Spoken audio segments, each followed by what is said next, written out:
तो जैसा कि हमने पिछले एपिसोड में देखा था, जहां लॉक बर्जर्क मोड में चला गया था और उसे होश में लाने का सही तरीका था जिसमें उसके ओपोनेंट को उसे बिना चोट पहुंचाए इतना थका देना है कि वह बेहोश हो जाए। और यह करने के लिए केल रोजलिन और चोईहान को चुनता है, जहां काफी मेहनत करने के बाद फाइनली लॉक बेहोश हो जाता है। और फिर बाद में चोईहान केल को बताता है कि उसके विलेज के ऊपर कई सारे लोगों ने अटैक कर दिया था और उसके पूरे विलेज को तबाह कर दिया, जिसमें से एक पर्सन ऐसा था जो सीक्रेट ऑर्गेनाइजेशन से था जिसे लोग क्रेजी मेज कहते हैं। और फिर चोईहान गांव के बचे हुए लोगों को अपने साथ यहाँ पर लेकर आ गया, जिससे केल काफी परेशान होता है। लेकिन चोईहान को केल के ऊपर शक होने लगा था कि केल को यह सब कैसे पता, जिसका अंदाजा केल को भी हो गया था।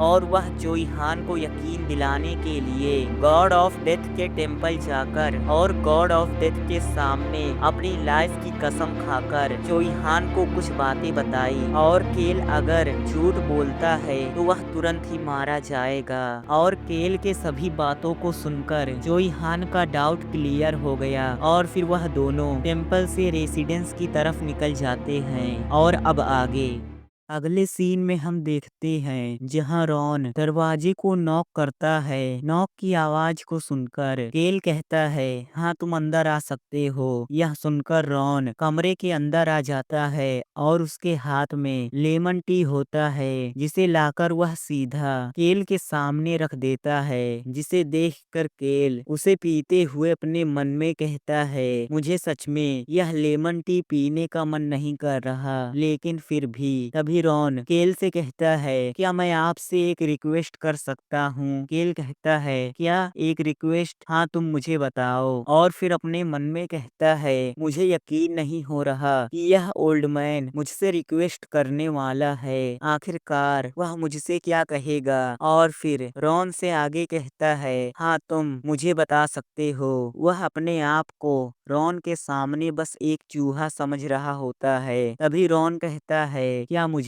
2 दिनों की छुट्टी मिल सकती है? यह सुनकर केल थोड़ी देर के लिए शॉक हो जाता है, लेकिन अचानक से वह रॉन के हाथों को पकड़ लेता है और फिर खुश होते हुए रॉन से कहता है, यह काफी अच्छा आइडिया है। तुम 10 सालों से मेरे जैसे एक कचरे का ध्यान रख रहे हो। अगर तुम्हें और भी ज्यादा दिनों की छुट्टी चाहिए तो तुम मुझे बता सकते हो।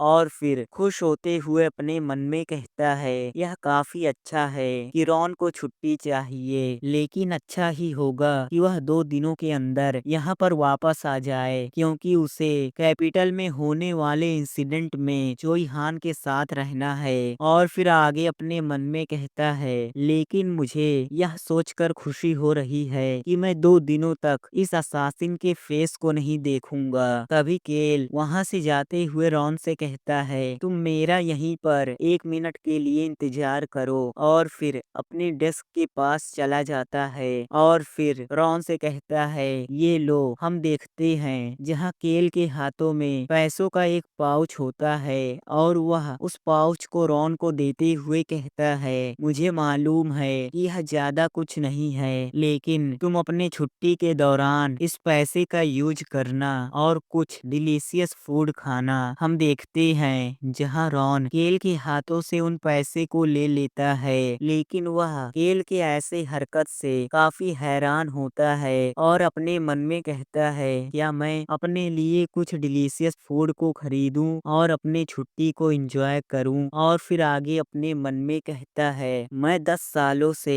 हैनिटियस फैमिली में छुप कर रह रहा हूँ और एक ऐसा यंग मास्टर जो एक कचरा है उसका ध्यान रख रहा हूँ, लेकिन जब मैं अब इसके बारे में सोचता हूँ तो यंग मास्टर काफी ही ज्यादा बड़े हो गए हैं। और फिर आगे अपने मन में कहता है, लेकिन अगर वे लोग वेस्टर्न कॉन्टिनेंट को पार कर कर यहाँ पर आ गए तो इस कॉन्टिनेंट में सिर्फ केओस फैल जाएगा। तो इसका मतलब मुझे जल्द से जल्द इस कॉन्टिनेंट को छोड़कर जाना होगा। तभी वह मुस्कुराते हुए केल से कहता है, यंग मास्टर केल आपका बहुत बहुत शुक्रिया। यह सुनकर केल कहता है, तुम्हें यह कहने की जरूरत नहीं है, तुम इसके लायक हो। यह सुनकर रॉन अपने मन में कहता है, मैंने ओरिजिनली प्लान किया था कि मैं बिकॉक्स के साथ हैनिटियोस फैमिली को छोड़कर बिना कुछ कहे यहाँ से चला जाऊंगा, लेकिन मैं यह देखना चाहता था कि अगर मैं इस बच्चे से 2 दिन की छुट्टी मांगता हूँ तो यह कैसा रिएक्ट करता है।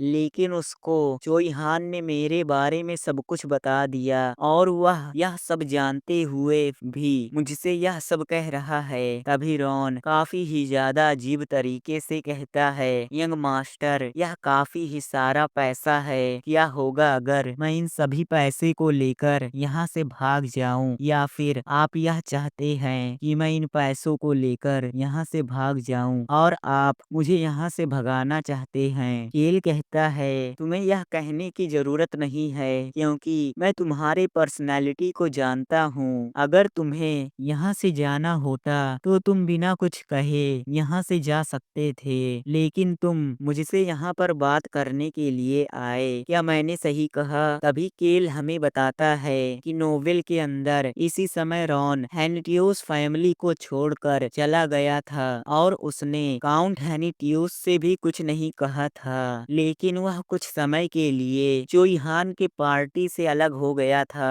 लेकिन समय बीतने के साथ ही साथ वह फिर से चोई हान से मिल गया। तभी रॉन अपने सर को हाँ में हिलाते हुए कहता है, हाँ आपने सही कहा। तभी रॉन अपने मन में कहता है, मैं हमेशा से यंग मास्टर के साइड में रहा हूँ और वैसे ही यंग मास्टर भी हमेशा से मेरे ही साइड में रहे हैं, लेकिन अब मुझे ऐसा लगता है कि मेरे बेटे बिकॉक्स से ज्यादा यंग मास्टर मेरे बारे में जानते हैं। मुझे लगता है कि मैं कुछ ज्यादा ही बूढ़ा हो गया हूँ। तभी रॉन केल से कहता है, जब आप रॉयल पैलेस में पहुँच जाएंगे तो मैं आपको सर्व करने के लिए वहाँ पर आ जाऊंगा। केल भी कहता है, हाँ तुम जा सकते हो। तभी रॉन केल को झुकते हुए कहता है, तो ठीक है यंग मास्टर, अब मैं चलता हूँ। केल कहता है, हाँ बिल्कुल। तभी रॉन मुस्कुराते हुए अपने मन में कहता है, मैं किसी को भी अपने यंग मास्टर को नीचा नहीं दिखाने दूंगा जिसका ध्यान मैंने खुद ही 10 सालों से रखा है।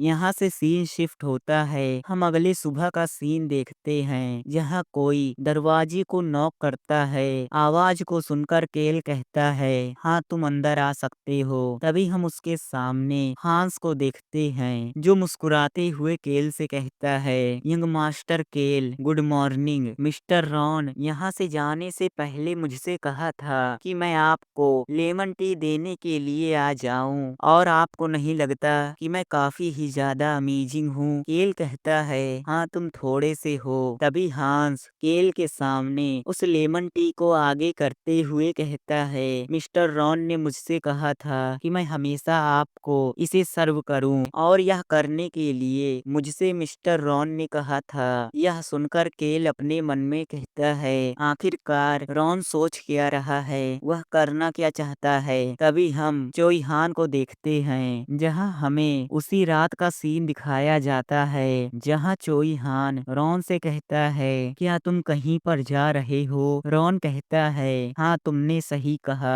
तभी चोई हान कहता है, कहाँ पर? रॉन कहता है, तुम जैसे बच्चे को यह जानने की जरूरत नहीं है। यह सुनकर चोई हान थोड़ी देर के लिए रॉन को घूरता है और फिर कहता है, क्या तुम मेरे पास यहाँ पर यंग मास्टर केल की वजह से आए हो? यह सुनकर रॉन वहाँ से जाते हुए कहता है, तुम्हें जैसा लगे तुम वैसे ही सोचो, और फिर वहाँ से चला जाता है। तभी रॉन उठते हुए चोई हान को देखता है और फिर कहता है, चोई हान क्या लॉक उठ गया है? चोई हान वहाँ पर आते हुए कहता है, हाँ। तभी केल अपने मन में कहता है, सच में उल्फ ट्राइब के लोगों की रीजनरेटिव स्किल काफी ही ज्यादा औसम है। और फिर बिलोस के बारे में सोचते हुए कहता है, जल्द ही फिलिन मर्चेंट गिल्ड के लीडर का बेटा हमारा पिगी बैंक बिलोस जो जल्द ही कैपिटल में आने वाला है, लेकिन मैंने उससे वादा किया था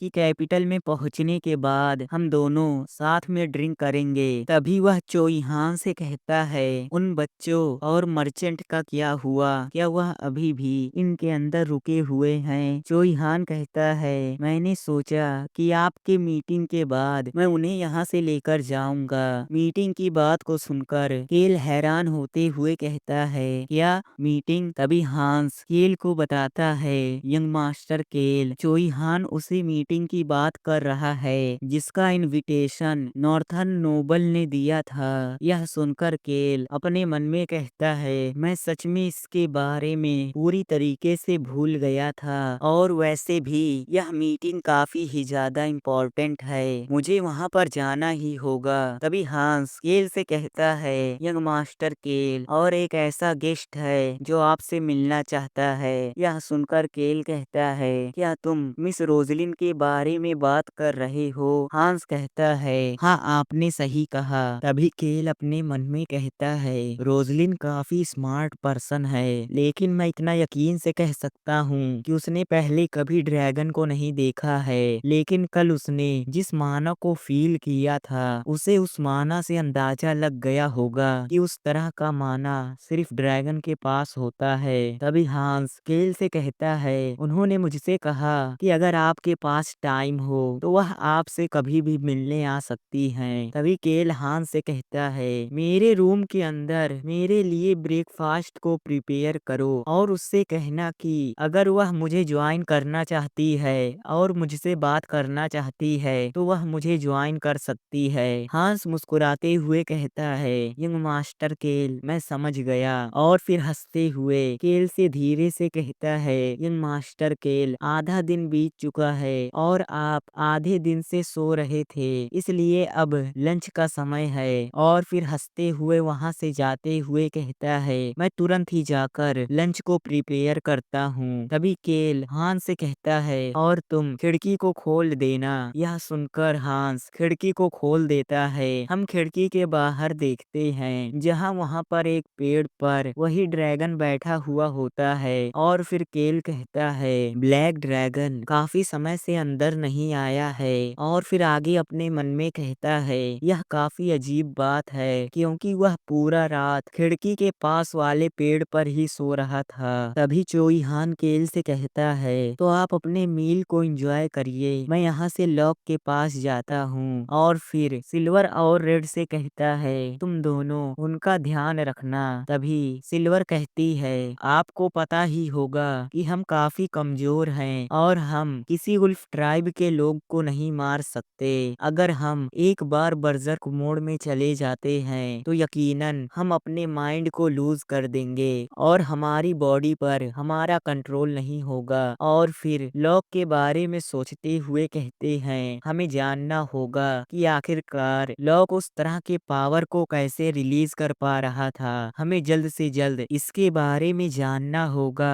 और फिर चमकती हुई आंखों से उनकी तरफ देखते हुए कहते हैं, हम इसके बारे में सीखना चाहते हैं। तभी केल अपने मन में कहता है, लेकिन वे सीखना चाहते हैं कि फ्यूचर के अंदर इस तरह के एनिमी को किल कैसे करें। तभी चोई हान कहता है, लेकिन लॉक को काफी खुशी होगी कि उसके पास उसके ही जैसे 2 और 20 ट्राइब से लोग हैं। यह सुनकर केल भी कहता है, हाँ तुमने सही कहा। चोई हान कहता है, लेकिन मैंने इसके बारे में लॉक और रोजलिन को नहीं बताया क्योंकि आपने मुझसे यह करने के लिए कहा था। केल कहता है, तुमने काफी अच्छा काम किया। तभी चोई हान कहता है, आपने मुझे इसको एक सीक्रेट रखने के लिए कहा था। तभी केल अपने मन में कहता है, चोई हान यह सब इसलिए कर रहा है क्योंकि मैंने गॉड ऑफ डेथ के सामने कसम खाया है, लेकिन उसे नहीं पता कि असल में इस कॉन्ट्रैक्ट के साथ ट्रिक कर सकते हैं। गॉड ऑफ डेथ के कॉन्ट्रैक्ट में वह सिर्फ मेरे बातों पर ध्यान देते हैं, लेकिन मैंने बातों को घुमाकर उसके सामने रखा था। और फिर चोई हान से कहता है, लेकिन तुमने मुझसे कहा था कि अगर तुम ब्लड ड्रिंकिंग मेज को देखते हो तो तुम उसे मार दोगे। चोई हान कहता है, हाँ आपने सही कहा। तभी केल आगे कहता है, मैं तुम्हें बता सकता हूँ कि तुम उसे कैसे ढूंढ सकते हो। चोई हान एक्साइटेड होते हुए कहता है, आखिर कैसे? तभी केल कहता है, लेकिन कैपिटल में होने वाले इंसिडेंट के बाद मैं तुम्हें इसके बारे में बताऊंगा। तभी हांस दरवाजे को खोलते हुए केल से कहता है, यंग मास्टर, मैं रोजलिन को लेकर आ गया। हम केल के सामने रोजलिन को देखते हैं जहां वह दोनों दोनों एक दूसरे के सामने खड़े हुए होते हैं। तभी हांस कहता है, यंग मास्टर और रोजलिन, अगर आप दोनों को किसी चीज की जरूरत होगी तो आप मुझे बता सकते हैं। तभी चोई हान वहाँ से बाहर की तरफ जाते हुए कहता है, तो ठीक है रोजलिन, मैं लॉक के पास जा रहा हूँ। रोजलिन भी मुस्कुराते हुए कहती है, ठीक है, और फिर चोई हान वहाँ से चला जाता है। तभी रोजलिन केल से कहती है, आपका मुझे इनवाइट करने के लिए शुक्रिया यंग मास्टर केल। केल भी कहता है, मिस रोजलिन, आपको ऐसा कहने की जरूरत नहीं है, प्लीज आकर इधर सीट पर बैठिए।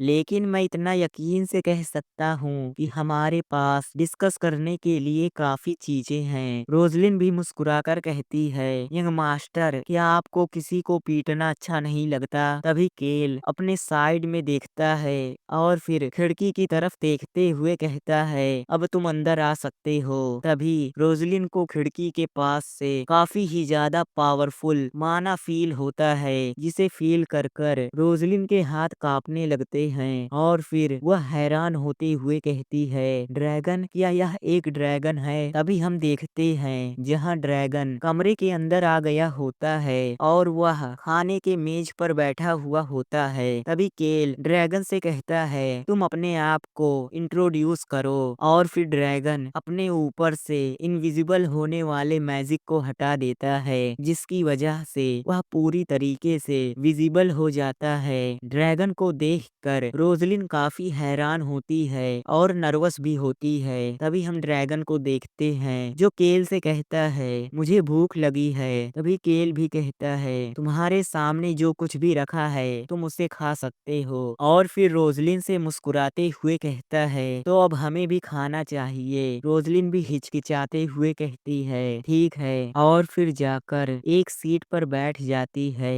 रोजलिन के ऐसे रिएक्शन को देखकर केल उसकी तरफ देखते हुए कहता है, काफी ही ज्यादा बहादुर है, क्योंकि अगर दूसरे मेज किसी ड्रैगन को देखते तो वह अपने आप को कांपने से नहीं रोक सकते थे और ड्रैगन के सामने वह कांपने लगते और उस ड्रैगन की पूजा करने लगते और फिर वह ड्रैगन से माना या फिर मैजिक के बारे में सिखाने के लिए कहते।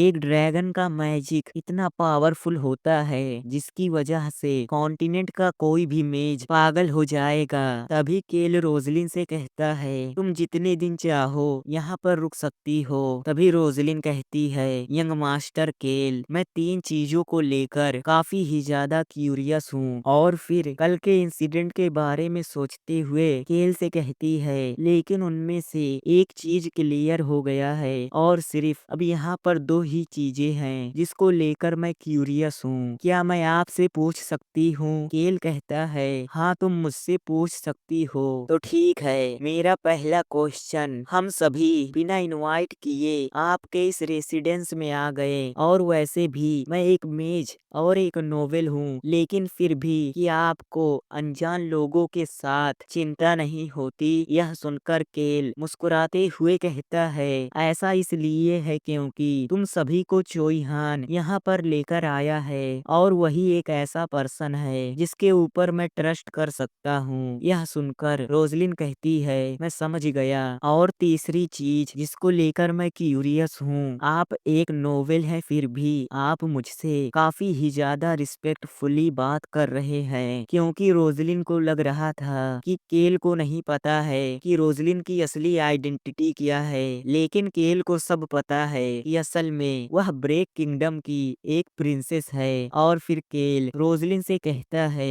रेड हेयर और लाल आंखें, एक मेज जिसको देखकर साफ पता चलता है कि वह कौन है और उसका नाम भी रोजलिन है। क्या आप नहीं चाहती कि मैं आपसे रिस्पेक्टफुली बात करूं प्रिंसेस? केल की बात को सुनकर रोजलिन को पता चल जाता है कि उसके बारे में केल को सब कुछ पता है और फिर वह मुस्कुराते हुए केल से कहती है, मैंने सुना था कि आप एक ट्रैश हैं, लेकिन अब मुझे लगता है कि वह सब कुछ बस एक झूठ था। यह सुनकर केल मुस्कुराते हुए कहता है, वह सभी चीजें सच है, क्योंकि मैं ट्रैश नाम से काफी फेमस हूँ, लेकिन आपको नहीं लगता कि कोई मेज जब तक अपनी आंखों से किसी चीज को न देख ले तब तक वह उस चीज पर यकीन नहीं करती। यह सुनकर रोजलिन कहती है, हाँ, आपने सही कहा यंग मास्टर। मास्टर केल, हम उन्हीं चीजों पर यकीन करते हैं जिसका एक्सपीरियंस हम खुद करते हैं। तभी केल अपने मन में कहता है, रोजलिन काफी ही ज्यादा चालाक है। वह एक प्रिंसेस होने के बावजूद मुझसे इनफॉर्मली बात कर रही थी और वह सबको ऐसा दिखाती है कि वह सोसाइटी के अंदर बस एक आम मेज है और वह किंगडम के अंदर किसी को भी पता नहीं चलने देना चाहती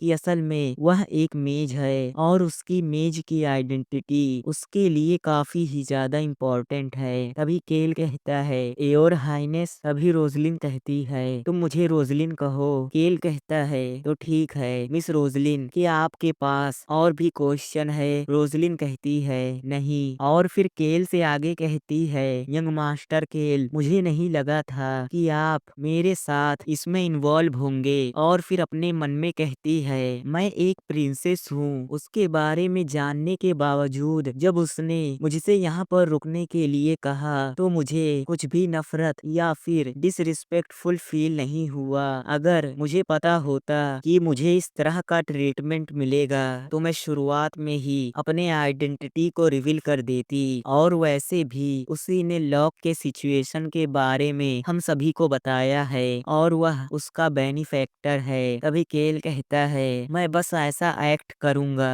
जैसा आप चाहती हैं योर हाइनेस। यह सुनकर रोजलिन अपने मन में कहती है, झूठ। वह काफी अच्छा बहाना बना रहा है। एक ह्यूमन जो ड्रैगन के साथ ट्रैवल कर रहा है और सोसाइटी के अंदर सब लोग जानते हैं कि वह एक कचरा है, लेकिन असल में वह कोई कचरा नहीं है। और फिर आगे अपने मन में कहती है, अगर वह चाहे तो किंगडम के अंदर वह मेरे आइडेंटिटी को रिवील कर सकता है कि असल में मैं एक मेज हूँ। तभी रोजलिन केल से कहती है, मैं आपका शुक्रिया करना चाहती हूँ क्योंकि आपने मेरे बारे में किसी को भी नहीं बताया। केल कहता है, आपको ऐसा कहने की जरूरत नहीं है। एक ऐसा पर्सन जो आपके विशेष में इन्वॉल्व हो। और फिर अपने मन में कहता है, अगर मैंने ऐसा क्राउन प्रिंस के साथ किया होता तो शायद वह इस रेसिडेंस के अंदर घुस जाता। तभी रोजलिन केल से कहती है, यंग मास्टर केल, आपने सही कहा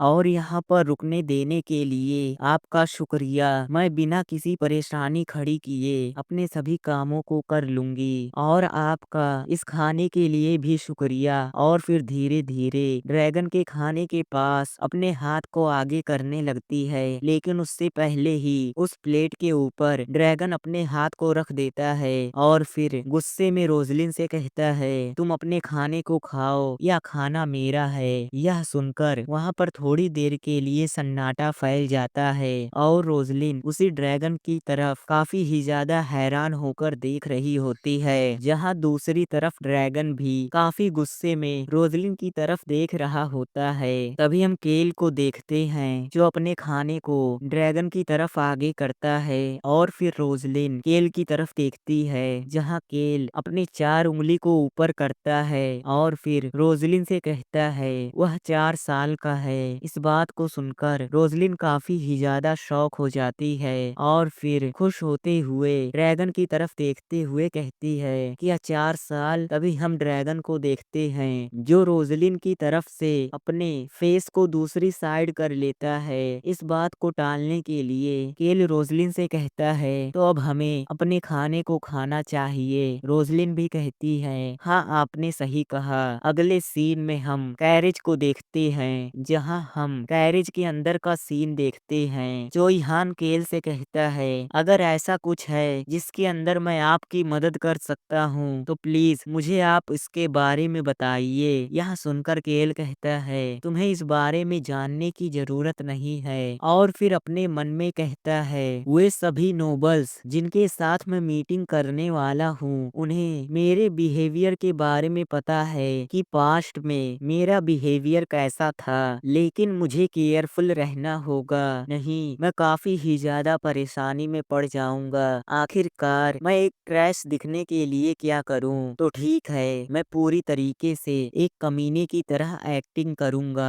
और एक ट्रैश बनकर रहूंगा, जिससे मैं एक पीसफुल लाइफ जी सकूं। अगले सीन में हम काउंट व्हीलमैन के रेसिडेंस को देखते हैं, जहां पर केल का कैरेज पहुंच चुका होता है और उस कैरेज के सामने एक एक बटलर खड़ा हुआ होता है जो केल का स्वागत करते हुए कहता है, यंग मास्टर केल, आपका स्वागत है। तभी केल अपने मन में कहता है, काउंट व्हील मैन की टेरिटरी नॉर्थ के शुरुआत में ही लोकेटेड है और यह न ज्यादा अमीर है और न ही ज्यादा पावरफुल। लेकिन मुझे एक बात समझ में नहीं आ रही कि नॉर्थ के अंदर काउंट हैनिट्यूस के साथ इनका रिलेशनशिप इतना अच्छा है, लेकिन काउंट हैनिट्यूस इस फ्रेंडशिप को काफी पसंद करते हैं। लेकिन ऐसे किसी को जानना जो कैपिटल से काफी क्लोज हो यह काफी अच्छा है। तभी केल कहता है, एरिक व्हीलमैन, हमें कुछ पास्ट के सीन दिखाए जाते हैं जहां हांस केल से कह रहा होता है, यंग मास्टर केल, आपका और यंग मास्टर एरिक का काफी अच्छा रिलेशनशिप है और नोबेल के मीटिंग के अंदर मुझे यकीन है कि वह अपने आप को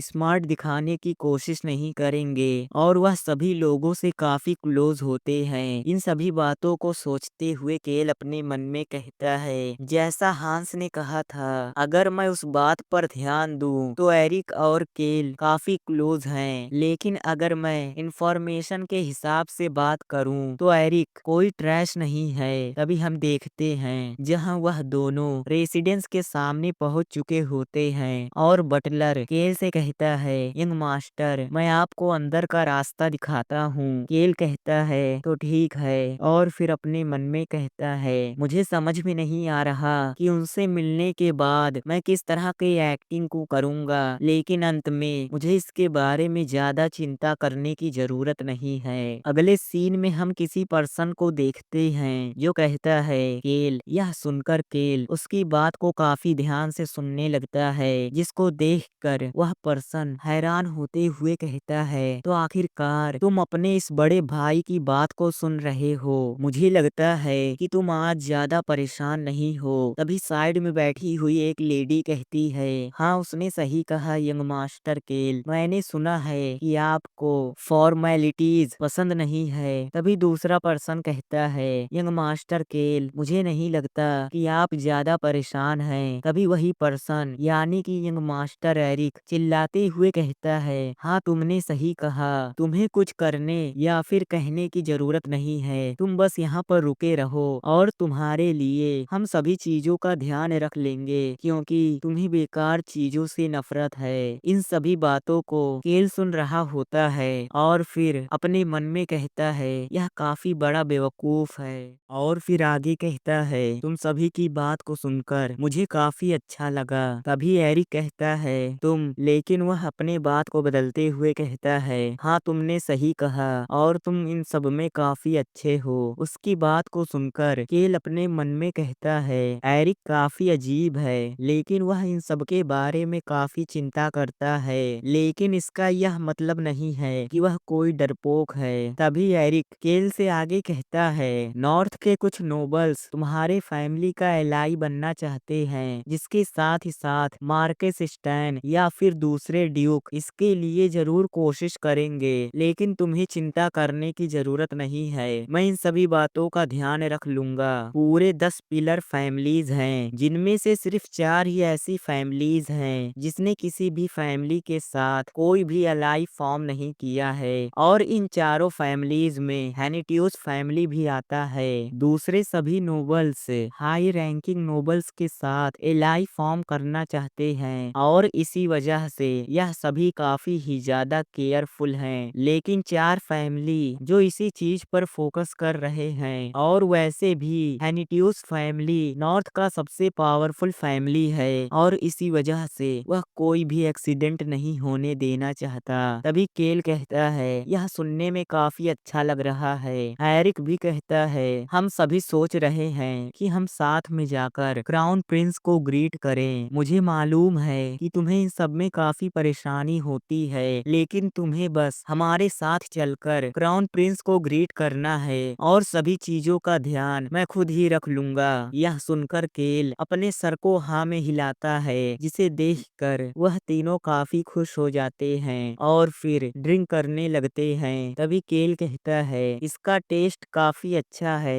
एरिक कहता है, हाँ तुमने सही कहा, और आपको बस इतना करना है कि आपको बस आराम करना है। यह सुनकर केल कहता है, तो ठीक है, मैं यही करूँगा। और फिर अपने मन में कहता है, यह तो काफ़ी अच्छा ऑफ़र है, वैसे भी मैं यही चाहता था। तभी वे तीनों कहते हैं, जैसी हमें उम्मीद थी कि हैनिट्यूस टेरिटरी की वाइन काफ़ी ही ज़्यादा अच्छी होती है। यहाँ से सीन शिफ्ट होता है, हम चोई हान को देखते हैं, जो कील के रूम में आते हुए कहता है, यंग मास्टर केल, क्या आपने मुझे बुलाया? केल कहता है, इनकी क्या हालत है? चोई हान कहता है, मैं अभी बस वहीं पर से आ रहा हूँ और सभी बच्चे काफी खुश हैं। यह सुनकर केल मुस्कुराते हुए कहता है, तो इसका मतलब अभी के लिए तुम्हारे पास करने को कुछ नहीं है। चोई हान कहता है, हाँ आपने सही कहा। तभी केल वहाँ से जाते हुए कहता है, मैं बेड पर जा रहा हूँ और तुम हान से जाकर कह दो कि वह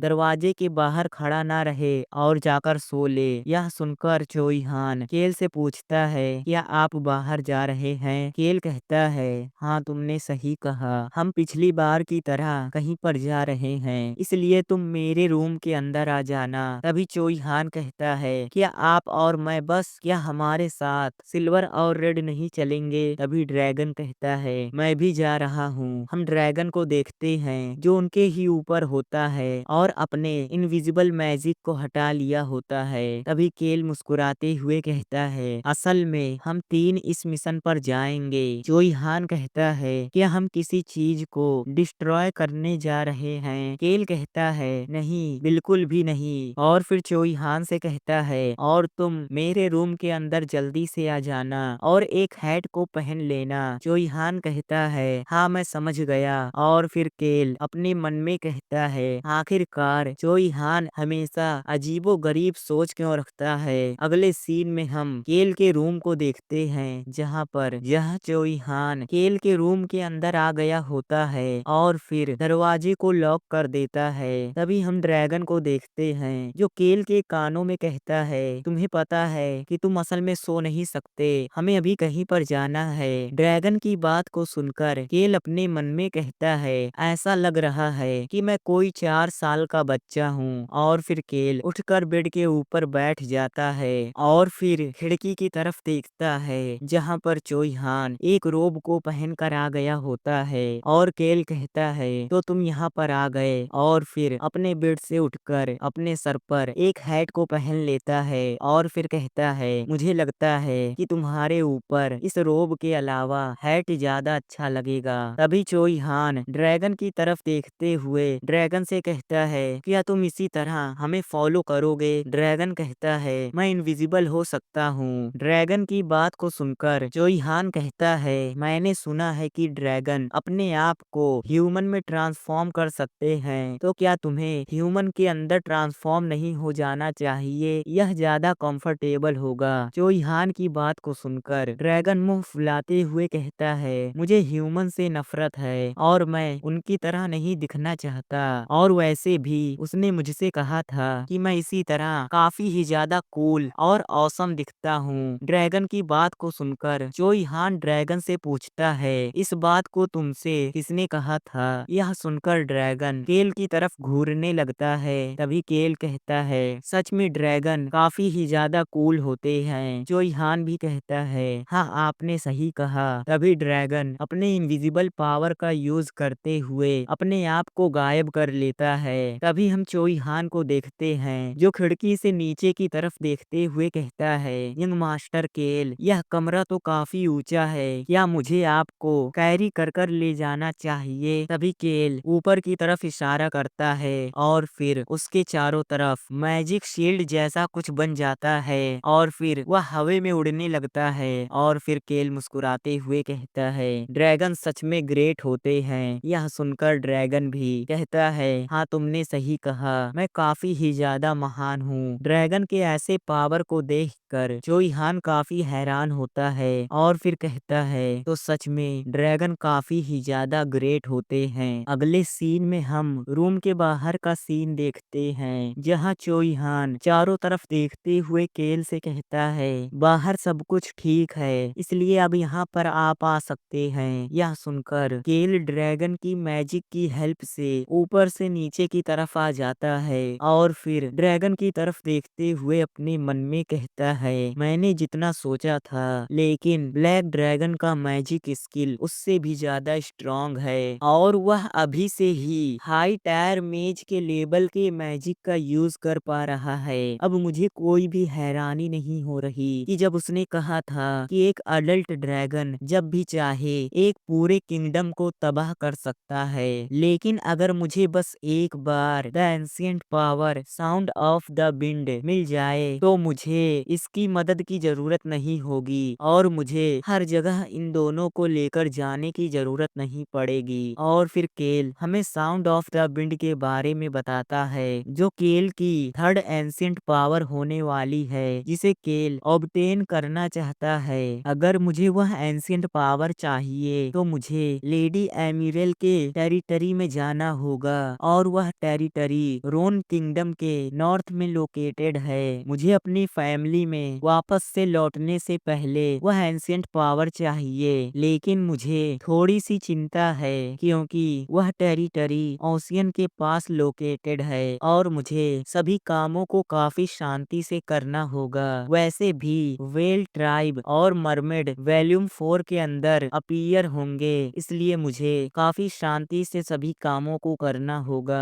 और वैसे भी मुझे वहां पर जाकर सिर्फ पावर को हासिल करना है, लेकिन तब तक चोई हान और उसकी पार्टी मेरे पास नहीं होगी। तभी केल आगे बढ़ते हुए कहता है मुझे फॉलो करो। अगले सीन में हम देखते हैं जहां केल और चोई हान वहां से जा रहे होते हैं। चोई हान अपने आसपास देखते हुए कहता है दूसरे जगहों से कैपिटल काफी ही ज्यादा अलग है। तभी हम देखते हैं जहां केल को चोई हान से कुछ बात करनी होती है, लेकिन उसके आसपास काफी सारे लोग होते हैं। और फिर केल ड्रैगन से कहता है ड्रैगन क्या तुम हमारे चारों तरफ एक बैरियर को बना सकते हो जिससे कोई भी हमारे बात को ना सुन पाए। यह सुनते ही ड्रैगन केल और चोई हान के चारों तरफ एक साउंड प्रूफ बैरियर बना देता है। तभी केल चोई हान को बताता है एक ऐसा चीज जिसे मैजिक बॉम्ब कहते हैं। चोई हान कहता है क्या एक बॉम्ब? तभी केल चोई हान को बताता है हाँ तुमने सही कहा, मैजिक बॉम्ब काफी ही तरह के होते हैं और इसकी हिस्ट्री वेस्ट कॉन्टिनेंट के वार से चलती हुई आ रही है और उन्होंने इसमें काफी डेवलपमेंट किया है। जो भी हो, लेकिन मैजिक बॉम्ब का यूज करना इस लोकेशन में रिस्ट्रिक्ट है, लेकिन बॉम्ब का यूज करना काफी कॉम्प्लिकेटेड होता है और पहले से ही इस कैपिटल के अंदर काफी सारे मैजिक बॉम्ब लगे हैं और हमें 6 दिनों के अंदर उन सभी को ढूंढना है। और फिर अपने मन में कहता है नोवेल के अंदर जोई हान और रोजलिन 5 बॉम्ब को ढूंढ लेते हैं, लेकिन अब स्टोरी चेंज हो गई है और मैं यकीन से नहीं कह सकता कि मैं नोवेल के अंदर जिस लोकेशन को पढ़ा था कि वही लोकेशन बॉम्ब का लोकेशन है। तो इसी वजह से काफी ही ज्यादा हाई चांस है कि यह इंसिडेंट चेंज हो जाए, लेकिन मुझे कंफर्म करना होगा कि वह क्रेजी मेज इस किंगडम के अंदर है कि नहीं। तभी चोई हान अपने सामने एक फैमिली को देखता है जो काफी खुश होते हैं और फिर केल से पूछता है तो आपका कहने का मतलब है कि वह बॉम्ब यहाँ पर भी हो सकता है? हाँ तुमने सही कहा और उस बॉम्ब की वजह से सभी चीजें तबाह हो जाएंगी, यहाँ तक कि हो सकता है कि वह बॉम्ब किसी पर्सन के नीचे ही इंस्टॉल की गई हो और जो भी लोग उस बॉम्ब के पास रहेंगे वे मर सकते हैं, इसलिए हमें इसे रोकना होगा। यह सुनकर चोई हान कहता है लेकिन हम यह सब करेंगे कैसे? केल कहता है यह काफी सिंपल है, मैजिक बॉम्ब माना के कुछ एसेंस होते हैं और हमें ऐसा कोई चाहिए जो माना को काफी अच्छे से फील कर सकता हो और इसलिए इन सब के लिए ड्रैगन सबसे बेस्ट है। तभी चोई हान केल से पूछता है तो अगर बॉम्ब के पास काफी ही सारा माना है तो क्या इसकी वजह से कोई भी आसानी से इसे डिटेक्ट नहीं कर सकता? केल चोई हान को बताता है हाँ तुमने सही कहा, बॉम्ब के पास काफी सारा माना होता है लेकिन कोई भी एवरेज मेज उसे नोटिस नहीं कर सकता, लेकिन जब वह बॉम्ब एक्सप्लोड होगा तो उसके आसपास की सभी एरिया तबाह हो जाएंगी। तभी चोई हान कहता है यंग मास्टर केल मुझे नहीं लगता कि यह काम काफी आसान है और फिर वह दोनों मुड़कर ड्रैगन की तरफ देखते हैं जहां ड्रैगन कहता है तुम दोनों सच में काफी ही ज्यादा परेशान करते हो। तभी केल अपने मन में कहता है, तो अभी के लिए हमारे पास ड्रैगन है जो माना को काफी अच्छे से फील कर सकता है, इसलिए हम बॉम्ब को काफी आसानी से ढूंढ सकते हैं। और फिर चोइहान को एक मैप देते हुए कहता है, मुझे नहीं पता कि वे लोग कौन हैं, लेकिन इवेंट होने से 2 दिन पहले वे लोग मैप में दिखाए गए लोकेशन पर अपने बॉम्ब को इंस्टॉल करेंगे। लेकिन मुझे सभी लोकेशन के बारे में पता नहीं है, लेकिन मैं इतना यकीन से कह सकता हूँ कि प्लाजा के पास एक बॉम्ब है और यह वही जगह है जहाँ पर सबसे ज्यादा लोग होंगे। चोइहान कहता है, तो ठीक है। और फिर केल कहता है, चोइहान तुम और ड्रैगन हर रात कैपिटल के अंदर जाओगे और मैजिक बॉम्ब को ढूंढोगे। चोइहान कहता है, क्या इस काम को हम दोनों ही बस करेंगे? तभी केल चोइहान के कंधे पर हाथ रखते हुए कहता है, हाँ तुमने सही कहा, अगर तुम इस काम को करते हो तो तुम इसे काफी आसानी से कर सकते हो और तुम्हें कोई भी नोटिस नहीं करेगा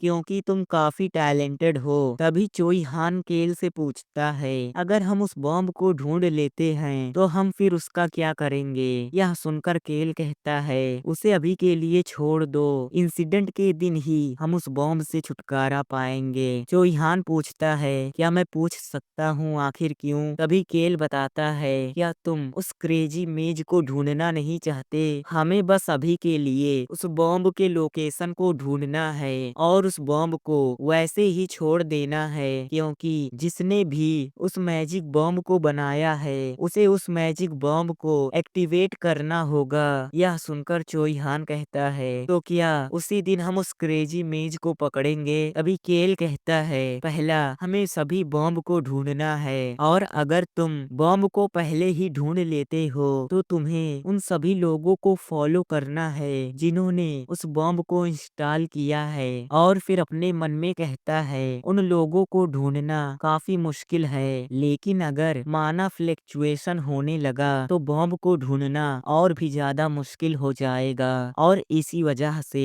मैं इन दोनों पर इस मिशन को छोड़ रहा हूँ। वैसे भी मैं इसमें उनकी कोई भी मदद नहीं कर सकता और वैसे भी मैं यह करना भी नहीं चाहता। तभी चोइहान केल से कहता है, तो क्या हमें इवेंट से 2 दिन पहले यहाँ पर आना है? नहीं, तुम दोनों को उस दिन से पहले आना होगा। तभी हम चोइहान को देखते हैं जो अपने मन में कहता है, यह काम काफी डिफिकल्ट है क्योंकि यहाँ पर काफी सारे गार्ड हैं जो हमारे माना को सेंस कर सकते हैं। तभी केल मुस्कुराता है जिसकी तरफ चोइहान काफी हैरानी से देखता है। तभी केल कहता है, उस दिन काफी सारे मेजेस वहाँ पर होंगे और मुझे ऐसा नहीं लगता कि 10 मिनट काफी होंगे, लेकिन यह काफी यूजफुल है। हम केल के हाथों में वही माना टूल को देखते हैं जो माना को ब्लॉक कर देता है और फिर केल मुस्कुराते हुए कहता है, इस माना टूल से बॉम्ब थोड़ी देर के लिए काम नहीं करेगा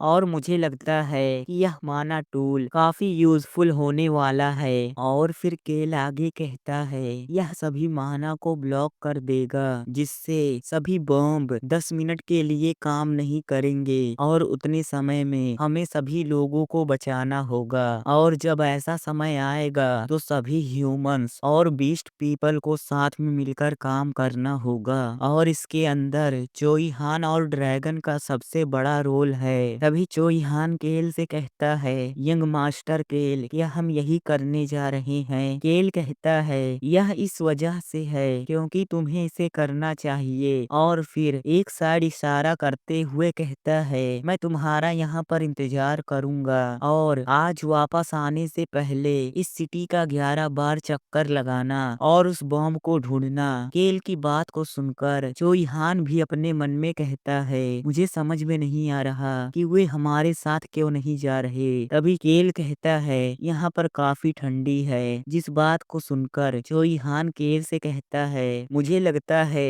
कि आज मुझे काफ़ी मेहनत करनी होगी, इसलिए मैं जब वापस आऊँ तो प्लीज़ मेरे लिए बियर को खरीद दीजिएगा। केल भी कहता है हाँ बिल्कुल, और फिर ड्रैगन की तरफ मुड़कर उससे कहता है ड्रैगन तुम्हारे मदद के लिए तुम्हारा भी शुक्रिया। और फिर ड्रैगन बैरियर को हटा देता है और चोइहान अपने काम को करने के लिए वहां से ड्रैगन के साथ निकल जाता है। अगले सीन में हम 2 दिन बाद का सीन देखते हैं जहां केल अपने रेसिडेंस के अंदर सोकर उठता है और फिर अपने मन में कहता है हम 2 दिनों से उन सभी बॉम्ब को ढूंढ रहे हैं, लेकिन अभी तक हमें एक भी बॉम्ब नहीं मिला। तभी रॉन दरवाजे को खटखटाता है और फिर कहता है यंग मास्टर क्या आप उठ गए? रॉन की आवाज को सुनकर केल हैरान होता है और फिर कहता है रॉन क्या तुम वापस आ गए? रॉन भी मुस्कुराते हुए कहता है हाँ बिल्कुल। जिस बात को सुनकर केल अपने मन में कहता है मुझे नहीं लगा था कि यह वापस आएगा, लेकिन असल में यह वापस आ गया। तभी रॉन केल की तरफ एक लेटर को आगे करते हुए कहता है और आपके लिए एक लेटर आया है, जो लेटर बिलोस की तरफ से होता है। जिस लेटर को लेकर केल मुस्कुराते हुए उसे खोलता है और उस लेटर के अंदर लिखा हुआ होता है यंग मास्टर क्या आप जल्द ही मुझे अल्कोहल की ट्रीट देने वाले हैं? और फिर उस लेटर को पढ़कर केल रॉन से कहता है रॉन जल्दी से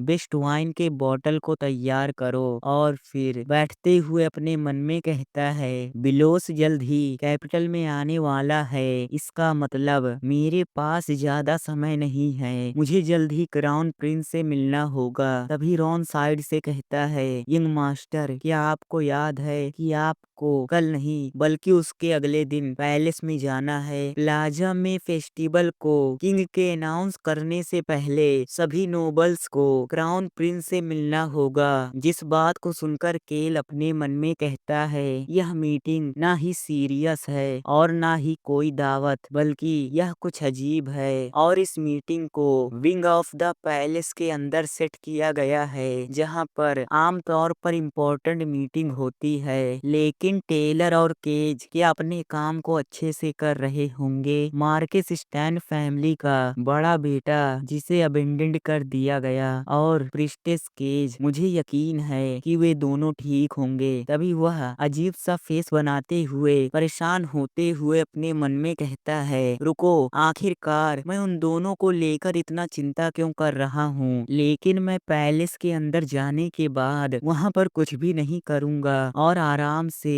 शांति से वहाँ पर बैठा रहूंगा। तभी रॉन कहता है यंग मास्टर क्या मुझे आपका पर्सनल सर्वेंट बनकर पैलेस के अंदर आपके साथ जाना चाहिए? केल कहता है नहीं तो तुम्हारे सिवा कौन जाएगा? तभी केल रॉन को देखते हुए अपने मन में कहता है वे लोग जो खुद को आर्म कहते हैं वे ईस्टर्न कॉन्टिनेंट के अंडरवर्ल्ड को रूल करते हैं और वे अपने रीच को एक्सपेंड करते जा रहे हैं और अब जाकर वे वेस्टर्न कॉन्टिनेंट तक पहुंच गए। लेकिन आर्म बस उस ऑर्गेनाइजेशन का एक हिस्सा है और उनकी असली आइडेंटिटी के बारे में कोई भी कुछ भी नहीं जानता। मोलान फैमिली 5th जनरेशन का असासिन हाउस होल्ड है जो ईस्टर्न कॉन्टिनेंट में नाइट रूल करना चाहता है और मोलान फैमिली का सक्सेसर रॉन मोलान जो आर्म से नफरत करता है। तभी रॉन अपने मन में कहता है मैं उन लोगों से काफी लंबे समय से छुप रहा हूँ, मुझे लगता है कि अब जाने का समय हो गया। तभी केल पीछे मुड़कर रॉन से कहता है तुम आखिरकार मुझसे इस तरह की क्वेश्चन को क्यों पूछ रहे हो? असल में तुम्हें ही मेरे साथ पैलेस के अंदर जाना है। यह सुनकर रॉन मुस्कुराते हुए कहता है मैं उम्मीद करूंगा कि आप पैलेस में काफी अच्छे से रहें। यह सुनकर केल अपनी बड़ाई करते हुए कहता है रॉन तुम मुझे ईमानदारी से बताना क्या मैं हैंडसम नहीं हूँ और मेरा फिगर काफी अच्छा है? रॉन भी कहता है हाँ बिल्कुल, हमारे यंग मास्टर के पास यह सब कुछ है। जिस बात को सुनकर केल हैरान होते हुए अपने मन में कहता है मुझे समझ में नहीं आ रहा कि आज रॉन के साथ हुआ क्या है। तभी रॉन केल को ग्रीट करते हुए कहता है तो ठीक है, मैं अभी के लिए यहाँ से जा रहा हूँ और जाकर इन सब के बारे में डिप्यूटी बटलर हांस को रिपोर्ट करता हूँ। जिस बात को सुनकर केल अपने मन में कहता है क्या रॉन के साथ कुछ कुछ गलत हुआ है। तभी रॉन जाते हुए कहता है और मैं जल्द ही सबसे बेस्ट अल्कोहल के बॉटल को तैयार करता हूँ। केल कहता है तो ठीक है, और फिर रॉन दरवाजे को खोलकर वहाँ से चला जाता है और तभी दरवाजे के बाहर से सिल्वर और रेड कमरे के अंदर आ जाते हैं और फिर केल से कहते हैं मुझे लगता है कि वे अगर अपने गार्ड को डाउन करते हैं तो हम उसे मार सकते हैं। मैं ऐसा रास्ता ढूंढ रहा हूँ जिससे हम उसे मार सके। उन दोनों की बात को सुनकर केल कहता है तुमने काफी अच्छा काम किया। जिस बात को सुनकर वह दोनों केल के पैरों के पास आ जाते हैं। तभी कोई दरवाजे को खटखटाता है, जिसकी आवाज को सुनकर सिल्वर और रेड चिल्लाते हुए कहते हैं हमें उल्फ की गंध आ रही है। हम दरवाजे के पास लॉक को देखते हैं, जिसे देख कर केल कहता है तुम अंदर आ सकते हो। जिस बात को सुनकर लॉक कमरे के अंदर आ जाता है। तभी केल कहता है तुम यहाँ आकर बैठ जाओ। जिस बात को सुनकर लॉक हड़बड़ाते हुए कहता है हाँ बिल्कुल, और फिर आकर केल के सामने बैठ जाता है। तभी केल कहता है अगर तुम्हें कुछ कहना है तो तुम मुझसे कह सकते हो। देखने से लग रहा है कि तुम यहाँ पर मुझसे मिलने के लिए आए हो, इसलिए मुझे यकीन है कि तुम मुझसे कुछ कहना चाहते हो। इसलिए अगर तुम्हें कुछ भी कहना है तो तुम मुझसे कह सकते हो। तो फिलहाल इसी सीन के साथ आज का ये एपिसोड खत्म होता है। अगर आपको यह सीरीज पसंद आ रही है और आप इसके नेक्स्ट एपिसोड को देखना चाहते हैं तो मुझे कमेंट में बता सकते हैं। तो मिलते हैं नेक्स्ट वीडियो में, तब तक के लिए बाय।